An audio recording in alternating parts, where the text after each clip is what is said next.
Hi Muglets! Today we'll be raising Kafka. Before I get started with that, I want to give a huge thanks to today's video sponsor, Red Magic. Here we have their new Red Magic 8S Pro. Right off the bat, I gotta say, that is literally probably the coolest back of a phone I've ever seen. Like, I'm not even exaggerating, it looks so nice. The exact specs are up on screen for the tech enthusiasts. In a nutshell, fast, high-end, modern hardware, 6.8-inch, 120Hz screen. It's literally impossible to really appreciate this on a 60 FPS video, but there is a massive difference not only in how it looks, but how it feels and that reaction time to you doing something and it happening. That is often understated. As usual for Red Magic, they have an amazing cooling system going on, including this cute little fan. There is also some very subtle RGB around the fan. There's an enhanced headphone jack, big battery, fast charging, 520Hz shoulder triggers, latest operating system with Android 13. So like any obviously perfectly sane individual, the first thing I did with this phone is install Genshin Impact. Cranked all the graphical settings to the highest possible, and because of all this juicy power, it runs great. My crappy camera and the inherent lower quality from screen recording doesn't really do it justice, but yeah, looks great, runs great, everything feels super reactive. I'm not the most experienced when it comes to mobile Genshin because I usually play on PC, but with this phone it feels like I could legitimately play, and that's saying a lot because Genshin is quite demanding, especially at max settings. But yeah, it goes without saying, it's a great phone. Links will be in the description down below if you want to check it out. And now back to the video. Of course, starting with the actual raising part, we shouldn't have too much to farm, but we'll see. 4th Ascension, 60, and there's the 5th Ascension. We're just going to level her up to 70 for now. As I like to do in Genshin, I like to split the character showcase into 2 parts. First is usually more about skill mechanics and just checking out the character, and then God mode when we actually get a good build, good light cone, you know. Let's go ahead and start with the light cone. Apparently there are some good options. Good night and sleep well at S5. For every debuff the target has, increased damage by 24%, stacking up to 3 times. This damage increase also applies to damage over time, or DoT, which is very important for Kafka, obviously. There's also Fermata. You can get this free from the Forgotten Hall shop. I feel like since I already have S5 Good Night and Sleep Well, and to me it seems better overall if you have a lot of debuffs in your team, that's what we're gonna go with, especially because I do eventually plan to get her 5-star light cone anyway, and we don't have to invest as much into it. So we're gonna go ahead and equip this one. Let's at least get it to 70 like her though. As for traces and trace priority, of the main skills, I would say her ultimate is the most important. I'd say one of the more interesting things about Kafka is her bonus ability Torture here. Her ultimate makes enemies take damage immediately from the shock state, and her bonus ability basically does the same thing but with all damage over time debuffs. So if they have burn, bleed, wind shear, whatever, they'll take immediate damage as if those dots had procced as soon as she does her ultimate. Usually for the first showcase, I do still like to get the important ones up to at least 6, and obviously every bonus ability we have access to, which, yes, Torture, and Plunder, giving her extra energy anytime an enemy is defeated while shocked. Her final ability is also important, but it's locked behind Ascension 6, which we don't have yet. It essentially allows you to build her with much less effect hit rate. Once she has this and she's maxed and you get all the effect hit rate all over her traces, she really shouldn't need much effect hit rate at all. Her skill is pretty similar to her burst, honestly. It is more single target focused, but also like explodes all the damage over time effects. I would say all of her talents are pretty important, maybe not so much her basic attack. So we got her skill up to 6. I think we'll get her basic to like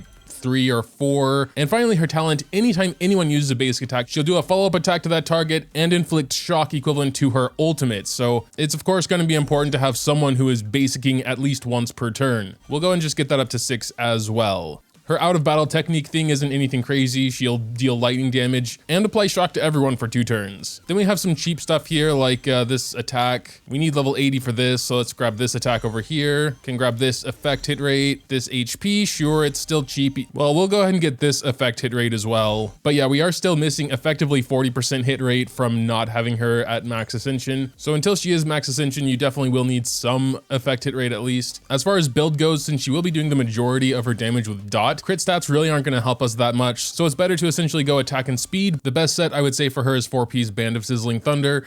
I did farm this a bit for my genuine, but we don't have the appropriate stats here. We don't even have an attack chest. We do have speed boots we could steal for now from our genuine until we get speed boots for her. This does have 11% effect hit rate on it as well, which is okay. We also could steal Jingyuin's lightning damage orb. It has 20% attack. It is unfortunately on inert Salsada, which wouldn't do much. We really do want like an attack focused set here, like Space Sealing Station, for example. In a perfect world, I would have attack percent speed and effect hit rate. We got flat def instead, flat attack boost, crit rate boost. Honestly, at this point, I think just going and getting Jingyuin's orb would probably give us more attack overall since it has 20% there. Granted, the set will be completely useless because she won't have over 50% crit rate. That does mean we can go for any attack percent rope that has good subs, like this one with 5 speed. Actually, the only one I have, so we're gonna steal that off of Yukong. So I really do want at least 2-piece Band of Sizzling Thunder. So we're gonna see what else we have going on here. Starts with 4 subs and has attack percent and speed, so, you know, let's get this one to 3 and see what the final sub is here. I think we're gonna take our chances with this one. We got 1 speed roll, 2 tiny speed rolls, another flat def, and effect res. Okay, well, that's not a very good piece, but it's what we have for now. I could try my luck with this and just throw the 15 in there, but it could technically be worse, so I don't want to push my luck. Let's see what attack percents we have to work with, though I'd actually prefer this newer set, Messenger Traversing Hackerspace. For a bit extra speed, we only have 2 and neither of them have speed on them. The Musketeer down here aren't much better, so we're probably just gonna grab this one. It does at least have effect hit rate, and effect res isn't totally useless. Of course, we get the crit damage roll. Hey, you know what? Go full crit damage. I can use this for someone else probably. Effect hit rate? No. Either full crit damage or just stop going to crit damage, dude. And now effect res. Actually, no, I couldn't use this for anyone else because if they want crit damage, then they're gonna have a crit body. More effect res. Okay, it didn't roll well, but what can you do? That's relics for you. We do have several of these to choose from. There's nothing perfect, but we have several that have 2 of the 3 substats we're looking for. So flat attack, try this one. HP percent, and this is the last one with at least a speed substat. Crit rate, I guess we'll try it. This could be used for someone else if it rolls like insanely into crit rate. Attack percent, okay, good. And there goes crit rate, of course. Effect res, okay, it's just going all over the place. And finally, we got effect res. Okay, whatever, it's kind of weird. But she is built now. We have about 2700 attack, 145 speed, pretty fast Kafka there. Again, crit stats don't matter that much. We also have 28.5 effect hit rate. I'm really not sure that's gonna be enough right now. Maybe it'd be okay once we finish her traces here, but we'll see how it goes, I guess. I also did take a look at her Eidolons. In a nutshell, for a DoT team, E1 and E2 are actually very good. E4 really doesn't seem that great or necessary, and 3 and 5 are just the skill ups. Of course, E6 does sound insane, but you have to get through 3 mid constellations to get to it, so it's 1 and 2 though sound very good. They are essentially both DoT buffs. E1 is basically DoT death down, and then E2 is a damage buff specifically for damage over time. So it just makes it a lot more important to have, you know, a DoT team. So she is basically built, again, not ideally, but she's built. As for team, as mentioned, you do want at least 1 other DoT in your team, but preferably like 2. I've never raised a specific damage over time character, but units like Serval, Sampo, and this new character Luka are all good companions for her. I mean, I'm not saying this is a good team, even if everyone were to be raised. We would at least need like a healer. I mean, it almost feels like there's not much point of even doing a showcase without raising at least 1 of these, like Luka or Sampo, honestly. Luka is one of the new characters, so I'll probably raise him eventually anyway. Kind of like doing 2 raised modes in 1 now. Yeah, we're already missing stuff, and I don't know, I feel like we're going off the rails now. Honestly, for now, I'm just going to give him a light cone. We do have apparently his light cone, but it doesn't seem all that great. Like even Sampo's looks better than his. I can only get this to S2. Sampo's gives him 25 effect hit rate. I don't believe Luka gets a ton of effect hit rate from traces like Kafka does, so he really will need a lot of effect hit rate. I kind of just feel like raising Sampo's instead. So that's what I'm gonna do. I just think this one is better overall, even at S2. This will be a very light raising mode because he's probably gonna stay at level 50. I hope he can at least do the stuff he's meant to do. We'll see though. We'll get the card to 60 though, I suppose. He's not going to be great. First ability here sounds pretty good though. Buff removal. All right, gonna get those little effect hit rates around as well, of course. We can only get everything to 4, and I am pretty sure all of his skills are pretty important, so we'll just get everything to 4 for now. Relics, we're probably just gonna straight up steal Clara's set, this 4-piece champion of Streetwise. It has a lot of crit stats, which again doesn't affect DoT, but I mean, he's level 50. We just need to make sure we have a lot of effect hit rate. So while he has a life, he can at least inflict bleed. That's his like main goal right now. 36% effect hit rate. I don't think that's gonna cut it. We need an effect hit rate chest at least, unfortunately. For now, at least. I'm sure one of these is effect hit rate, right? Oh, thank God. Like one of the last ones is effect hit rate. 2700 HP. My dude ain't gonna survive. Yeah, so let's just not pay attention to his damage numbers. He has 72 effect effect hit right now, which is of course better. Let's just start. This is gonna be so scuffed, honestly. But if this team is anywhere even close to usable, I will be impressed. For our 4th unit, we're just gonna drop Silver Wolf in there for now. Let's try a Sim 3 run. We do need some more space sealing stations anyway. Level 50 Luka, come on, you can do it. Oh yeah, I guess we're gonna actually go Nihility this time. This is the first time I'm ever going Nihility. Increase the character's dot by 15 and blessings for Nihility. I always try to avoid getting Nihility at all because I don't usually use dot characters. So this might be pretty interesting. I have to resist the urge to just keep getting elation cards. There we go, Nihility extends the duration. We are not getting any Nihility cards now for some reason. We've made it to the first elite. Somehow everyone is still alive. Let's look at Kafka's technique here.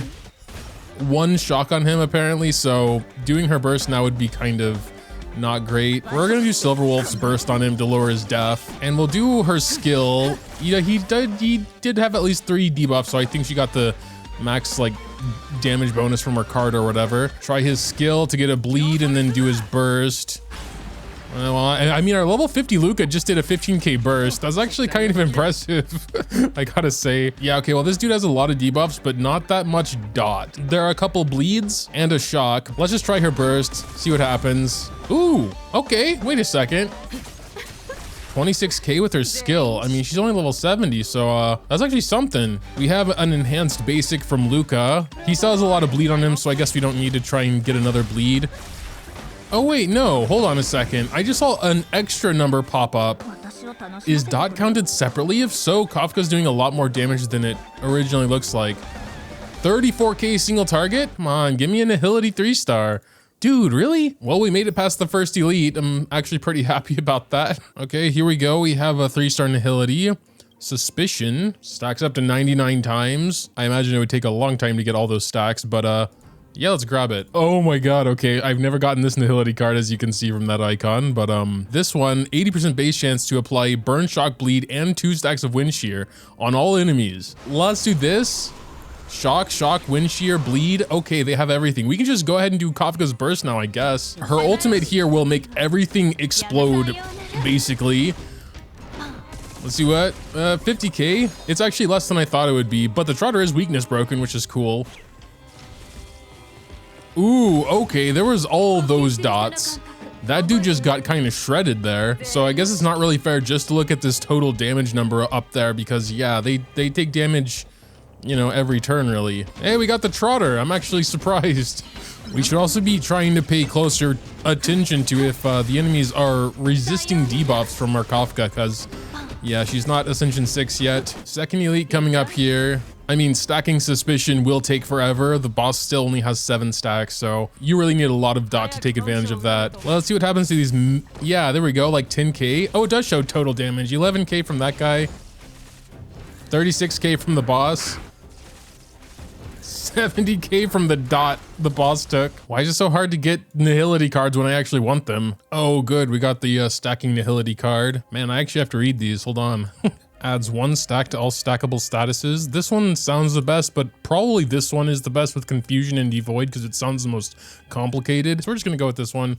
Sounds pretty straightforward. So this is our loadout. We unfortunately only got 1 3-star Nihility card. I guess that's better. They have to receive dot to get the stack of Suspicion instead of taking damage from dot, but the stacks won't be reduced every turn. So let's enhance it. This one buffs the Suspicion to not only reduce their attack, but also their effect res if we enhance it, which again might be important since our Kafka may not have enough effect res yet. Gepard, well, he does have lightning weakness, which is good. Let's use this thing now. Yeah, so they have a lot of dot on them.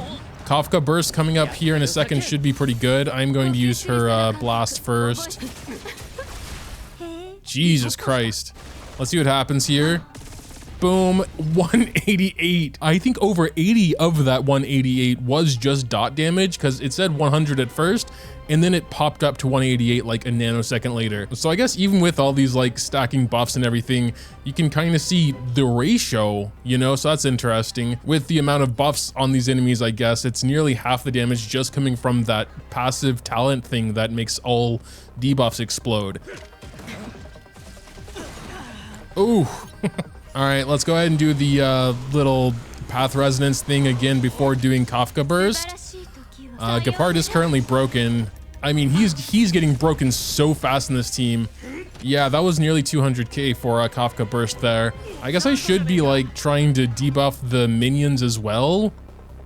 When like Gepard already has everything he can have, like 5 turns of bleed. What more can I really do there? No, Luka! They had to gang up on him.